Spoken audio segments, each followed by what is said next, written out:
to sit a little closer? I like to sit in the back myself, so I understand, but if you are comfortable, we're going to wait 15 more seconds and then we will start.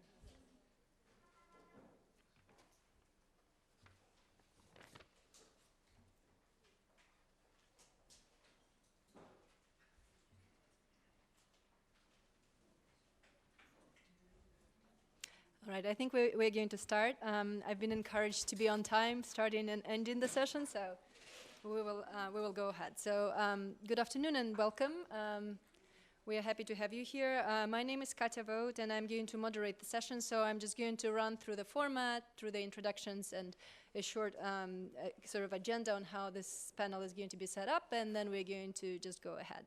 So, as I said, my name is Katya Vogt. I work for IREX. It's an international organization with headquarters in Washington, D.C., but I come here from Ukraine, where we have an office and implement programs that support independent media and information access for citizens in different regions and in different areas, and civil society to sort of get the word out about this information. And one of the strong programs that we have in Ukraine that has resulted from the situation that arisen 2.5 years ago with the Euromaidan and the annexation of Crimea is the need to respond to the information warfare. And the way we chose to respond to it, because we had such a big experience providing access to information and civil society, we chose to support citizens, because what we found is that information is a tool, and it's a very effective tool, and media is the primary sort of vehicle for how information gets to people, and it was used very effectively in eastern parts of Ukraine and in Crimea to manipulate people into and basically saying, yes, we are okay with this happening. It's hard to tell what exactly happened there, because I think there were other forces in play besides manipulation of media. There were also armed forces on the ground, but nevertheless it plays a role. So we have responded with providing tools to Ukrainians on how to tell when they're being manipulated in the media. There's going to be more about this program when the presenters talk about the work. My role is to moderate, so I'm going to stop about this program now, and we'll give you a quick overview of the format. So the way we're going to set this up is we have 3 wonderful panelists. They're each going to give a short presentation or talk about their work in international settings and in Europe that summarizes research as well as practical approaches on how to combat information influences that are negative, such as propaganda and use of extremist groups' use of informational channels to recruit into their ranks. And then we're going to have a Q&A. And each presenter will have about 10 minutes, and we're going to keep on time. So why we chose this panel and why we want to talk about media literacy, or as we also start to call it, is information literacy, is because, as I said, information has become a tool in the information warfare. And there are a lot of discussions and a lot of efforts now to make sure that it's that journalism and media sector is empowered to withstand this negative influence and disinformation and propaganda. There are training for journalists on ethical standards, on how to report objectively, how to build trust. This morning there was a wonderful session on fake news and a lot of discussion on how to how as a media sector, how journalism, what needs to be done to regain trust of citizens. And it's very important, and I'm not saying that debunking fake news and building up journalistic capacity to do a better job there is not important. It's very important. But it's only working with one side of the solution, the supply side. What we want to talk about, the demand side. And the demand side also, I was very happy to hear it came up in the morning discussion, but in the framework of why fake news are actually possible is because they say, well, people want to see fake news. People will click on the heading of the article that confirms their beliefs. What we want to get down to in this discussion is why people have these beliefs to start with, and the role of media in shaping their opinion, and also how to equip citizens when they're up against something that's bigger than them, when they're up against a very powerful propaganda machine we can't tell people what to watch because they have their views and beliefs and they're just going to walk away from the room if we say don't watch this and don't watch that. What we could do instead is we can give people tools on how to consume the news. And this is backed up by research and an overview of what has been done in Europe on this topic, as well as some practical examples on how to do this. So with this, I'm going to go ahead and introduce our presenters here, and we'll start with Dr. Alina Osling, who is a leading researcher and expert on media and democratic development. She provides expertise and research and policy support to the European Commission, international organizations and civil society. She will present findings from 13 European countries on what has been done in the media literacy content across these countries. This research has been supported by the Media Pluralism Monitor, and she will provide an overview and then we'll have some discussion of that. I will introduce all the panelists right now so that we can smoothly proceed. She'll be followed by Bayan Tal, who is here from Jordan. She is a senior advisor at the Jordan Media Institute and has experience as a journalist, as an anchor in the public broadcaster. She will talk about one of the ways that Jordan, with support from UNESCO, is working to integrate media literacy in the education system so that future generations grow up equipped with skills to withstand negative influences that come primarily through new media, and how this works, builds cohesion and sort of resists those extremist movements. And then we'll wrap up with my colleague from IREX Europe, Flora Graioni. IREX Europe is an organization that's a sister organization to IREX, and it also works to support independent media and civil society. And Flora will talk about another way to build media literacy skills on the demand side of the information consumption equation. And she'll talk about how to build it through informal settings and public institutions such as libraries reach people who are outside of education structures. And she will give examples from Moldova and Ukraine. So there will be an opportunity to ask questions at the end, and we'll have a discussion, but also if anyone has questions to each presenter right after the presentation, we're going to have a little bit of time to do that as well. So with that, I will hand it off to Alina. Thank you. Okay, the presentation is there, but I cannot see it really. Well, this is a weird situation. Do you want to go to the stand? I'll do that. Okay. Hello, you can hear me? Yeah, great. So, let's go back, probably. I work at the Center for Media Pluralism and Media Freedom, like Katja was saying. I'm Alina Ostling. And we don't, at the center, we do mainly research, so we don't conduct any media literacy activities ourselves. And our main project is the Media Pluralism Monitor. And with the monitor, we are developing and testing a large number of indicators. We do this through a national country team, so we have, we are covering 30 countries, and in almost each country we have an expert or a team of experts who are collecting data for us, based on secondary sources, based on their expertise, and on interviews with other experts. And we are detecting risk for media pluralism and media freedom in 4 areas. In basic protection, which is concerned with, let's say, the legal backbone of media freedom and pluralism. It's about right to information, freedom of expression, and the standards for the journalistic profession. We are concerned also with market plurality, which is about ownership concentration and the transparency of ownership, and cross-ownership of media. We are concerned with the political independence, which is about political influence and political control of the media, as well as editorial content. And finally, I am in charge of the social inclusiveness area, which is concerned with access to media of different groups in society, such as people with disabilities, minorities, local communities, and women.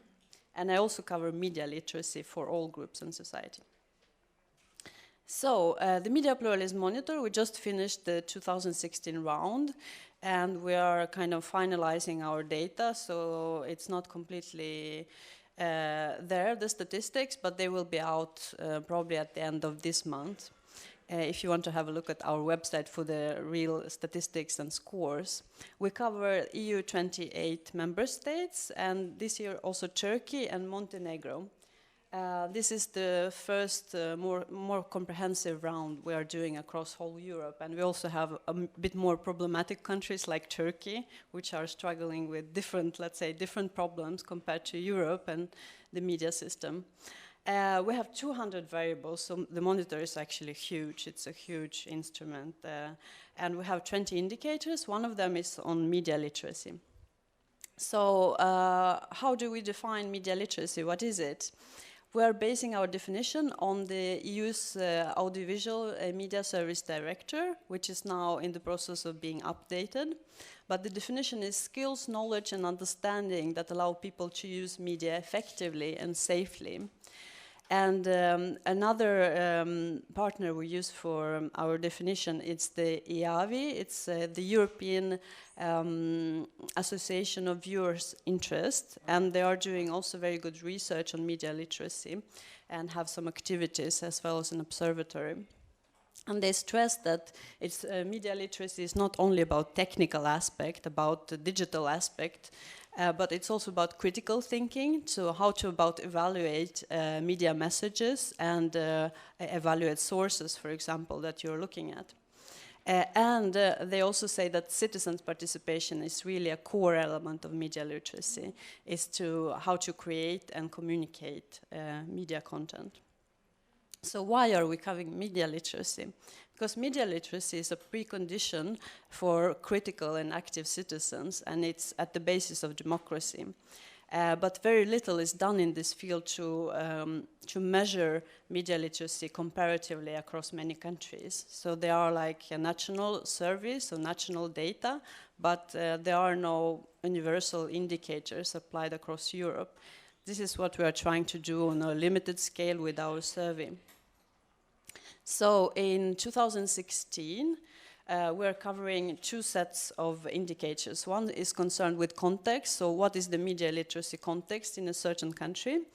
And it comprises media literacy policy, media literacy in the field of education, and media literacy activities outside of formal education.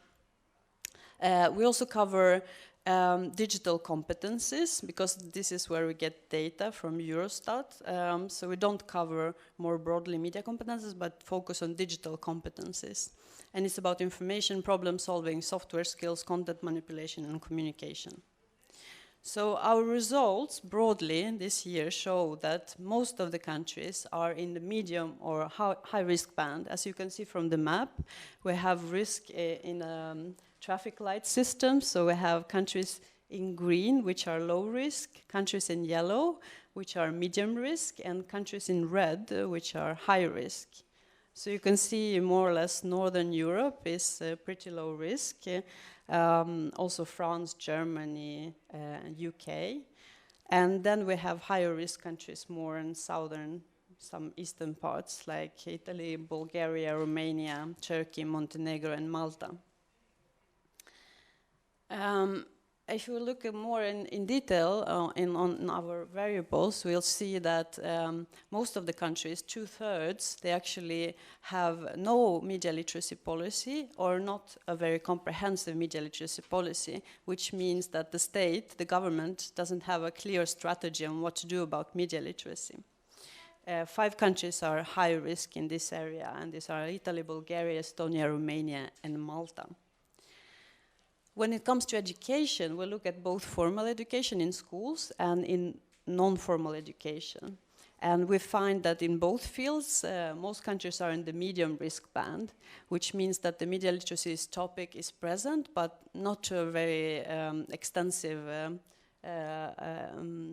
level. So it means that only some groups in society, for example, young people, are covered, or that some geographical areas, for example, cities, have some kind of media literacy education, while other areas don't have anything.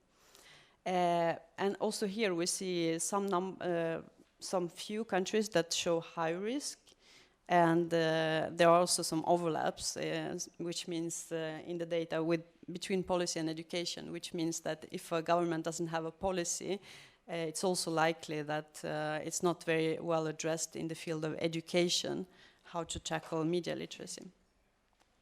We also look at media literacy activity to cover also not what the government is doing, but also what the private sector, for example, or the civil society is doing. And also in this area, most countries show medium risk. Again, limited, the media literacy activities are limited to some parts of the country or some groups.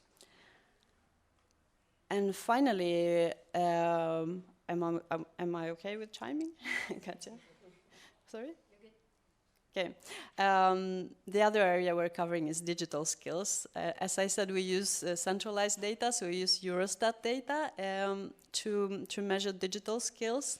And as you can see from the graph here, in green, yellow, and red again, most countries show that they have limited, some but limited digital usage skills and communication skills. And some countries are in red, some countries are in green, but most of them are kind of medium digital competence levels. And it means basic software skills, information skills, as I said, problem-solving skills, exchange of information, and participation in social networks, for example, and sharing of content. So, what our data shows is that today in our media society, especially with the digital aspects, it's increasingly a disadvantage of being media illiterate. But many European countries are actually showing some risk in this area. They don't have comprehensive media literacy policy or no policy at all. Media literacy is not taught in schools or is not proposed by the civil society. And the media literacy measures are addressed to only some target groups. What we also see from consulting other experts when we are developing our indicators, and by looking at country level data and what our media experts are reporting, is that media literacy policy are really necessary in order to address this issue comprehensively across a country. And it's necessary not only to address ICT skills, which many countries do, but also to work on critical media literacy skills. And we recommend that media literacy becomes obligatory in the educational curriculum.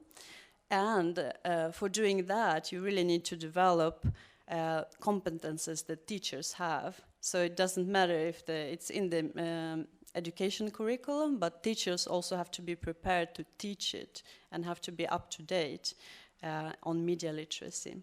And there are excellent curriculums for teacher training, for example, developed by UNESCO and other organizations.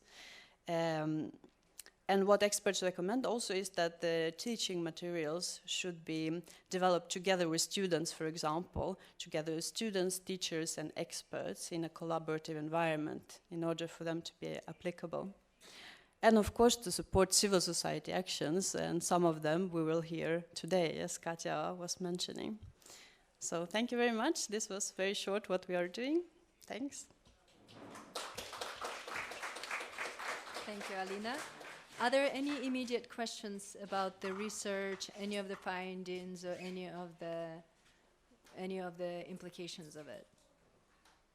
Well, can I just say something? If anybody wants to ask a question in Italian, there is the translator. Yes. And so, yes, there can yes, be this exchange. Yeah. Yes. I speak Italian as well, so I can also answer in Italian or whatever you prefer. If there are no questions, we will move forward with the presentations and then have a discussion at the end. So, Bayan, you're welcome. Thank you. Thank you all for being here. And I want to thank the organizers for the privilege of being among such a fantastic group of journalists and academics and NGOs. And so and it's been quite an experience the past few days. It's also, I'm very privileged to be here because I found out that Perugia has, during the 60s and 70s, hosted hundreds of Arab students. They came here to learn the Italian language before going off to other universities in Italy. And so as an Arab, I feel very privileged to be here. So I work with the Jordan Media Institute, which is a non-profit organization that provides a master's degree in journalism and new media. It's an intensive one-year program in Arabic. And we give scholarships basically to upgrade the profession in our part of the world and to do it in Arabic, because most of the good journalists get a good education by going off to Western universities and learn the profession in English. And so when they come back, they either work for international organizations, and we never benefit from that experience. So we're hoping to do that in Arabic in order to have Arab journalists who appreciate the profession and the ethics and values of the profession, and can contribute to their communities and to societies in general. I'm working now on a media and information literacy project that is in partnership with UNESCO, and it is funded by the European Union. It's an 18-month project, unfortunately very short, but it's urgent, especially for Jordan. Jordan, as you all know, is in a region that is extremely volatile. We're in the middle of wars and polarization, radicalization, terrorism. It's everywhere. And our young people are being influenced by what's happening. Our economy is being influenced by what's happening. We have over decades been a refuge for many of the countries around us, people around us. We're now hosting 1.4 million refugees from Syria, and we have Palestinian refugees. We've had for a while some Libyan and some Sudanese, and so quite a few. And it's created some kind of sensitivities towards these refugees. We've started to notice hate speech in the media. We have our young people are being recruited online through social media.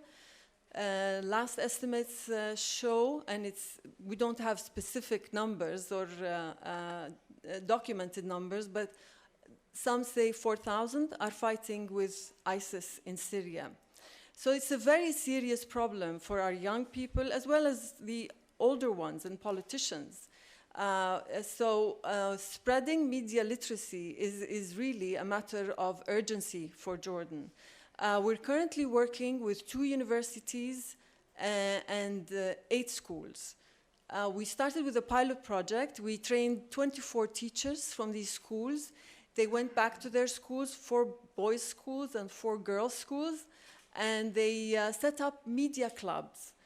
In these media clubs, you have 15 students from grades 7 to 9, which is the age group that starts to use media. And they're training them on all the competencies that you've learned about and you already know probably. So at universities, we're developing a curriculum, a course on media literacy, and we're hoping these 2 universities would adopt it, and eventually it'll be adopted by other universities.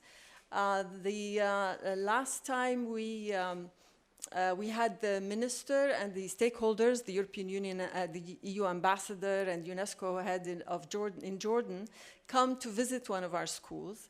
And the students presented what they had been learning, and were very excited about what they were doing. And so one of the students, a young girl, told the minister that she was lucky to be part of this, to be able to attend this club once a week. It's convened once a week. And it's not even part of the school hours. They're either convened before school or after school, which means these kids come at 7 in the morning just to be able to attend the club. And so the minister was touched, and he says, I think I'm going to make this, I think I want all Jordanian students and young people to be as lucky as you are. So we're hoping to spread these media clubs across the kingdom. One teacher was telling me that his students have become more confident because of the knowledge they've acquired. They're better students, and they're even more respected by their peers and their other teachers. So we're hoping that this message will reach to the decision makers. We're hoping that they would learn to appreciate how important this is for Jordan as a society, as a community. We've seen some violence at universities where kids just, spend time either breaking stuff or fighting amongst each other. And we're hoping that this will help them, give them the tools to express themselves and become better communicators. We're teaching them how to do media campaigns, how to use social media to promote their own messages, their complaints, to express themselves. And so we use it in different ways. Maybe we can talk about that later on, but this is basically what we're doing right now in Jordan. Thank you. Thank you. Are there any questions for Bayan right away? If not, in English or in Italian? Okay, if not, we're going to move forward with our final presentation. And this is, again, to remind you, since we already had a couple of speakers, is Flora is presenting practical experience of integrating media, of reaching populations with media literacy skills through informal networks and through public institutions. Good afternoon, everybody. Actually, I'm quite glad that we are not only the four of us and few other people, but thanks for coming after lunch. So, as Katja said, I'm going to just present you briefly two different projects implemented by IREX in Ukraine and IREX Europe in Moldova. And if you have any question at the end, for Ukraine, I will make you ask the question to Katja, and for Moldova, it will be more the questions to me. The two countries are, of course, very different. Here we are talking about a big Eastern European country, which is Ukraine, with 42 million people, whilst Moldova is only 3 million people and with a much less big influence on the economic and political side. But still, there are some similarities, both in terms of the media environment and in terms of the two projects approach. In terms of the approach, the similarities are, I would say, mainly four. The first one is both projects are not working through the formal education system, like, for example, Bayan is doing in Jordan, but more with the informal ones, and is working also with some citizen network. Secondly, both organizations have a huge experience of media development, both training journalists or media, especially in those regions. So since beginning of the 2000s, IREX and IREX Europe have been working in all the former Soviet Union republics. Third, the approach is similar because we are not just focusing on empowering the people to be more critical in what they consume, in the media consumption, through research skill, but also identifying the different sources. We are also working on their capacity to produce their own content and to actually be active citizens and be part of this different discussion which is going on both online and offline. The fourth similarity is based on the fact that both countries, as being former Soviet Union, have a huge network of libraries. So I think in Ukraine we have more than 2,000 libraries which are in big, medium and really small cities and villages. And in Moldova we have about 900 libraries. These libraries, thanks to IREX project, have been developed even more, and skills of librarians have been strengthened for these places not to be just a room with some shelves and dusty books, but actually to become community centers where the people from the city can come and gather and discuss and get some new services. In terms of the media landscape, in both countries there is quite an important risk of foreign and national disinformation and propaganda. Foreign propaganda can be, of course, from Russia, but we have also national propaganda from oligarchs and different groups. We have a lot of political, economical influence on the media, including from the churches. We observe a huge media ownership concentration. For example, in Moldova, the 4 main TV are owned by one person, and actually it's very linked to a politician. So either the media are owned by oligarchs or by politicians, but of course all these people have their own agenda and are trying to support this agenda through the broadcast. And finally, we have a very low trust in media. And the media, the trust in media can also be seen comparing the different type of media. So for example, in Moldova, the people trust more Russian media than Moldovan ones, and this is also because the quality of the Russian media is much higher, not in terms of content, but in terms of presentation, and they're making like appealing formats, nice entertainment programs. The potential there as well for the online media is huge because the internet penetration is almost 50%, or was almost 50% in 2015, so probably now we have more than that. And social media are very strong. The 2 countries have also different social media. We have Kontakte, which is the Russian equivalent of Facebook. And in Ukraine, 70% of the internet users have a Kontakte account. And then, of course, we have also Facebook. But, for example, in Ukraine, the number of people using Facebook is much lower, is about 45%. Just a quick addition. There's an age breakdown and the geographic differences on the use of Russian Kontakte versus Facebook. Younger people and people in Center and the West prefer Facebook, but East and older people use Kontakte, which is very consistent with the patterns of media consumption, especially the Kremlin news. So what IREX has been doing, and I just have 10 minutes in total, so I need to be fast. In 2015, 2016, they started a project mainly in the center and eastern part and southern part of Ukraine, which was funded by the Canadian Global Affairs. And they've implemented this activity, these media and information literacy activities. And during the project duration, which was very short, they actually succeed to reach more than 50,000 Ukrainians of all age, genders, and professional background. And also through an information campaign, they reached more than 2.3 million people, both on TV, but also through billboards. The 2, no, this is not what I wanted to do. These 2 characters are the avatars of the manual that IREX developed. And so this is Marina and Alexander, and they follow all the media literacy activities that have been implemented.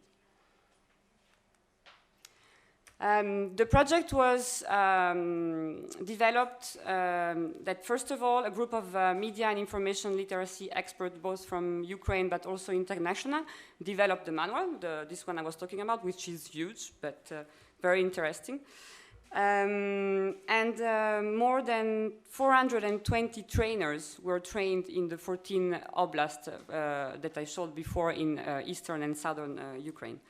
These 420 people were all opinion leaders. So they were selected because they could have an impact in their community. So either they were like NGO workers, journalists, teachers, but also some of them were chief of police, local authorities representative, and even nurses. All these people then went to their communities to implement trainings and reached more than 15,000 people. The people targeted were from all ages, and especially it was important to include teenagers because they are the future voter, but also to include the elder generation. The elder generation is important in Ukraine because a lot of the parents just migrated to Russia or Europe in order to work. So the elder people, the grandparents, are those educating their grandchild. The elder generation is also important because they are the most active voters in the country. After all these media and information literacy activities, other tools were developed. So, for example, a video game was developed for kids, but also an online learning tool for those 15,000 who wanted to dig up more the media and information literacy. As a result of the project, because the project is finished, so IREX was able to do a post-implementation evaluation. The impacts were huge and show that actually there is a real need for such project and activities in the country. From the surveys and evaluation forms, it came out that almost the number of people involved in the trainings who almost always check news, they see, hear, and read, more than doubled. So people are double checking the news. 91% of the people which took part in the trainings actually shared their knowledge with their families. So I don't know if they attended an internet security training, because that's important for them in order to read the media. They were sharing with their families, their kids, their parents. Finally, 54% of those who saw the campaign, because there was a huge information campaign, reported that they need more of these skills to discern the media and the media landscape.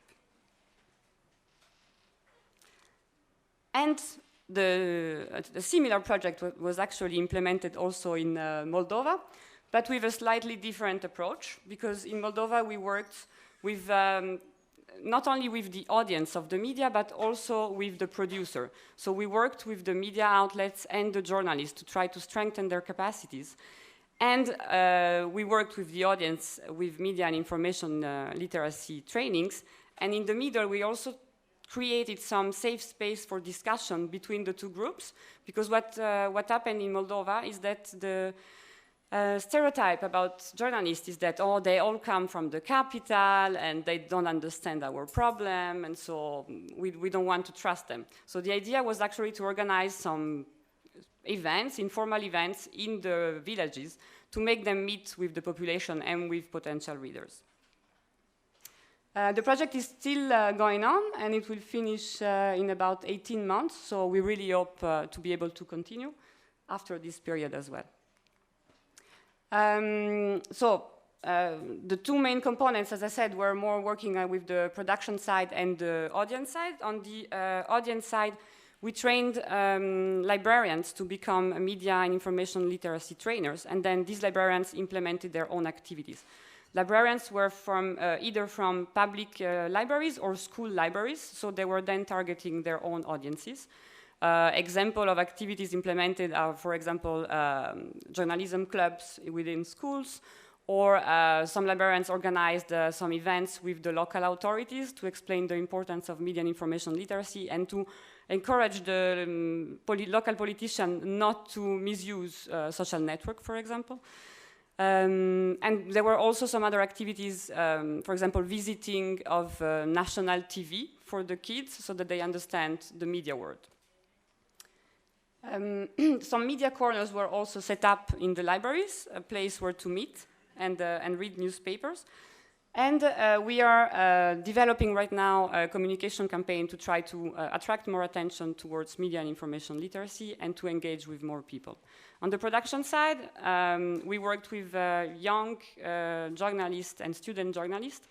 And after a first period of training, we collaborated with Moldovan TV and radio, and encouraged this TV and radio to host these students as interns for a couple of months so that they could learn the journalism profession and actually become more vendibili on the labor market.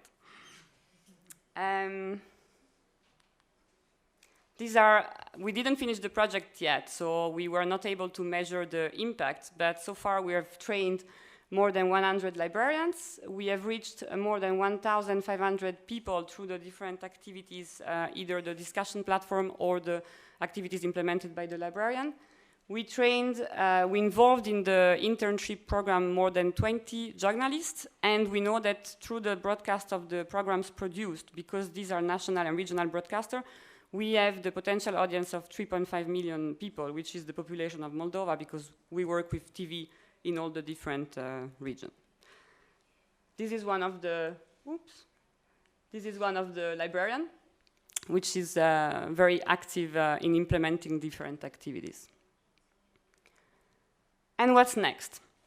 We have been in discussion, of course, with different donors and different organizations in both countries. What we think is very important is to actually continue these activities within the informal education sector, but also to try to advocate with the Ministry of Education, with the Ministry of Information in both countries, to try to integrate the media and information literacy in the curriculum. So as Alina was saying, it's very crucial to actually get these policies enforced in each country. And thanks, I leave you here with a media and information literacy trainer from Ukraine who gave some quotes. So, and that's it. Thank you, Flora.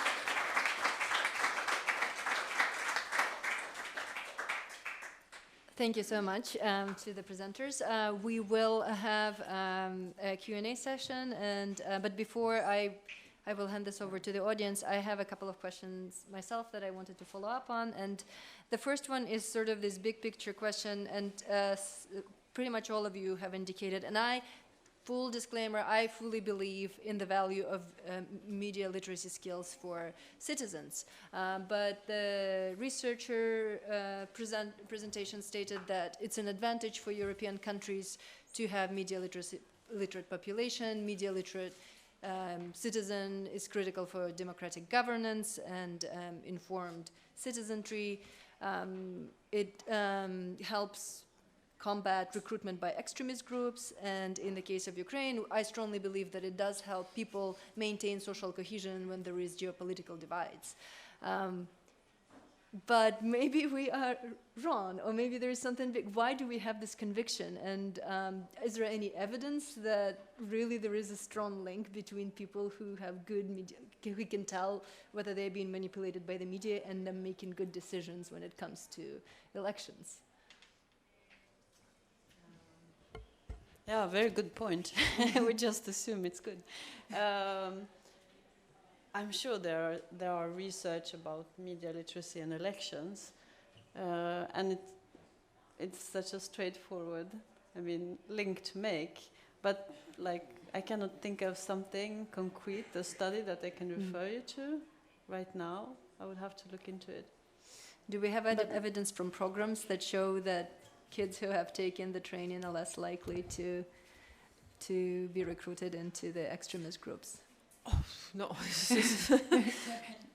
Nobody can tell, but I think it's a good start. As far as we're concerned, in our part of the world, we have a problem with the level of education, the quality of education. We have a problem with freedoms of expression, press freedoms, and so it's part of the problems that we have to deal with. And I think if each one of us just did their part, maybe media literacy here, a couple of projects there, we just can't just sit around and say, will it help or will it not help? I think we should just go ahead and do it. And as far as we can tell, it's had an influence on these kids. It's had an influence on, because we've done some advocacy sessions with parents, we've done with the youth, NGOs, and everybody is fascinated by it. They talk about it. You sit in seminars and people say, we need to teach our kids how to do privacy settings of their, Twitter accounts, and we need to teach them how to search safely. And it's all it falls under media literacy, basically, but they don't know this is media literacy. So it's people want it, people need it, and once we give the session, they're they're just grateful that they're now able to do this and that, and you know, at least know the difference between a story and an opinion.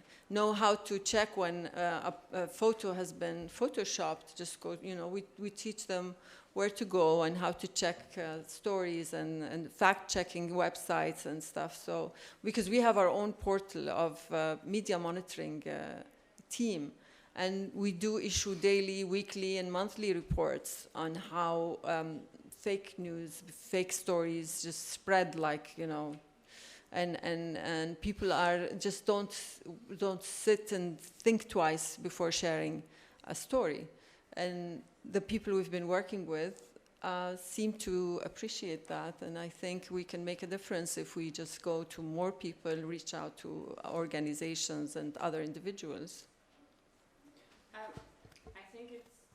I think that all the different panel we've seen and we're going to see during the festival about fake news are actually very linked with media and information literacy, because of course fake news is made by the producers, but there is very little to do to actually control this production, because teenagers are in Macedonia, and how the French or Italian government can actually control that this information is out in the social network. So it's very important to put more attention not only on the production side, but on the audience side, because we have to teach to the citizens, not only to the kids, what they want from the media. And if they want fake news, there is nothing we can do against it, or very little. But if they learn that this is not the right kind of information, and they actually made a critical decision, they will choose not to read. They will choose to go to a different source. So in follow-up on that, this morning I found out, and it's to my shame because I should have known about this, and maybe you in the audience have heard about it, this new initiative on Facebook where there is a website that will peer review news that could come potentially from fake, from the websites that could generate fake news. And then if you want to share it on Facebook, the little warning will pop up that this has been flagged by so-and-so, by independent journalists, as potentially fake. Do you want to share it? So do we really need to train citizens if there is a tool like that that's available? Yeah, tell them about it. Exactly. Tell them about it so they know. But it's, I mean, for us, it's important that they, we focus a lot on also when we train on the owners of the media organizations, because that's how they can tell what's behind the message, what the agenda is, and what the framing is, and, you know, and all these concepts that are out there. And so we also tell them about these websites, we tell them where to go and how to check a story. And it's all out there. The information is there, but people just don't know about it, or sometimes are too lazy to check. And but we also, I mean, everybody has to work together. The media has to be aware of what's happening. They need to do a better job, because we have an issue with professional media, and we have this urgency of, you know, trying to give the story quickly and beat other journalists at it, and then they're obsessed with the multi-platforms that they work with. It's affecting the quality, and it's affecting their credibility, and this credibility has alienated people, and so people are going to other websites, to other platforms, and to other individuals, and they're getting their news from friends, not from the media organizations, and this is dangerous. And they're getting it from somewhere else. Somebody else is filling the gap, and that group in our part of the world are the extremist groups who are doing a very good job. They're much better than traditional media organizations or even new media organizations. They're producing excellent content. Like Flora was saying, it's very attractive to young people. The music they use is very appealing. And there is no alternative. The other narrative is absent. And so we're basically teaching these kids how to use these tools that are available and create their own messages. Yeah, it's very true. The point about the influence of relatives and friends. I happen to have my hands on the statistics for Ukraine. There was a study done very recently, sponsored by the Swiss government in Ukraine, and they found that for local news, and Ukraine is a big country, so there's Kiev in the center, and there are national news, but then there are also all of this, there are 24 regions, and for these local news at the regional level, the highest, most trusted source of information for Ukrainian citizens is word of mouth, what their relatives and friends say and post on social networks. 65%. Followed at 35% by national news and 32% local news and print. So this just tells that if the information is passed through these informal friends, key influencer networks, and it's the information that's damaging, it will spread like wildfire, and really they need to train consumers of information who become producers of information in this new age is a key intervention. But I wanted to open the floor to the audience, please. Do we have a microphone? Yeah. Thank you.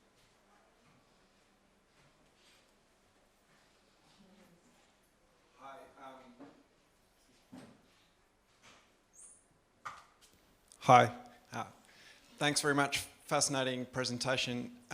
Quick question, most likely for Alina, is that do you have Craig from Internews, a media development organisation. So I was wondering if you had trend data of media literacy trends in these countries, not just where they're at, but whether they're increasing or declining in some of these countries. Particularly, I'm thinking of, is there a correlation between the freedom of press in the country and the level of media literacy, and whether in places like, I'm thinking of Turkey and Hungary, where there's been an erosion of the freedom of press, whether you've seen a parallel erosion in media literacy?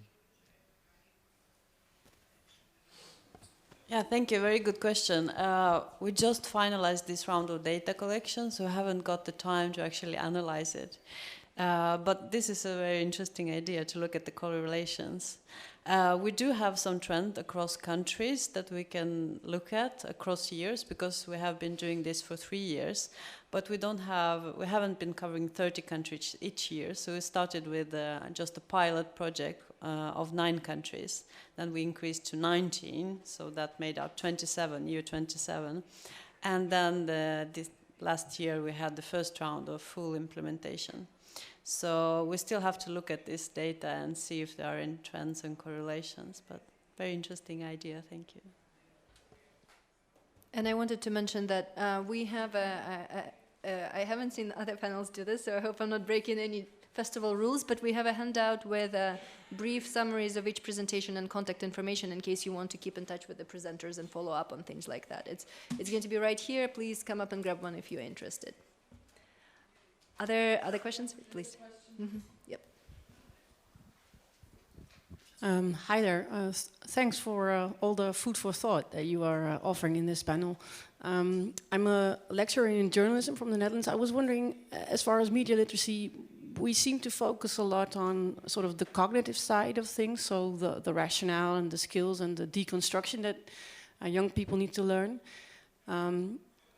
Whilst at the same time we realize, I think, that becoming media literate also has to do with emotions. The way that we use media and consume media is more emotional, I think, now than ever, due to the personal recommendations that we have via social media, due to the sort of infotainment and entertainment, the rise of that. What in media literacy education is the role of discussing this affective and emotional side of consuming media? Do you have any reading tips, or is there research being conducted into that area, or are there best practices? I don't know if there are any research or anything like that, but this is what we're trying to develop when we develop this kind of manual. Is we work with different actors. So we work with experts, but also with teachers, and we are also trying to work with young people, so they could tell what is interesting for them. So of course, like we are not going to concentrate a lot of on print media if we're talking to 14 years old young people. And we're going to try, of course, to give them what they need and what they are interested in. But then this is just my point of view. I don't have any research or data to back it up. And I wanted to add, on the Ukrainian program side, what we've done is the curriculum over there that Flora has. Basically what we've done is we went through the basic propaganda manipulation techniques, identified them, and then created this very practical exercise on how to teach people how to recognize them and resist them. And one of them is emotional reaction to media content. So we talk a lot about how when you're reading the headlines, if you immediately have a knee-jerk reaction and you become emotional about it, it probably is a sign that this is manipulation. So we teach people how to recognize this in media coverage of, especially when it comes to, it's a very frequently used mechanism we found when it's very closely related to hate speech. There are a lot of issues with internally displaced people in Ukraine, and very often there would be a headline which would say something like IDP had, stolen something, and people immediately get very defensive and upset.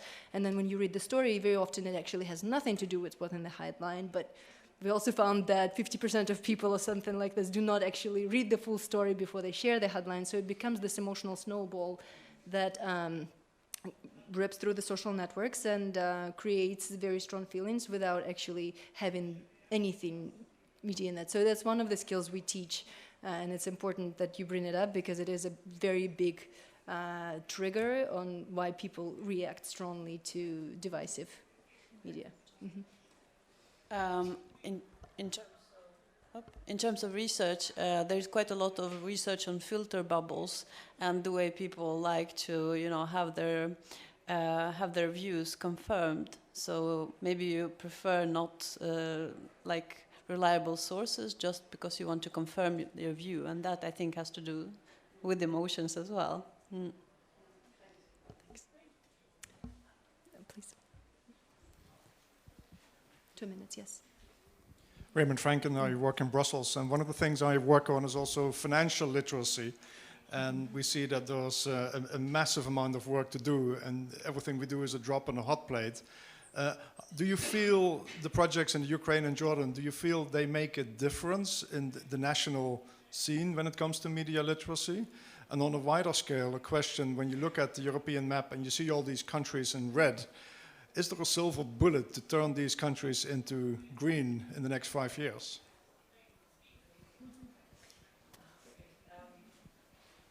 The difference in nationals, I think it will make a lot of difference on the national scene, because I think it'll, as I mentioned, it should help develop education, because media literacy is part of the 21st century skills of education.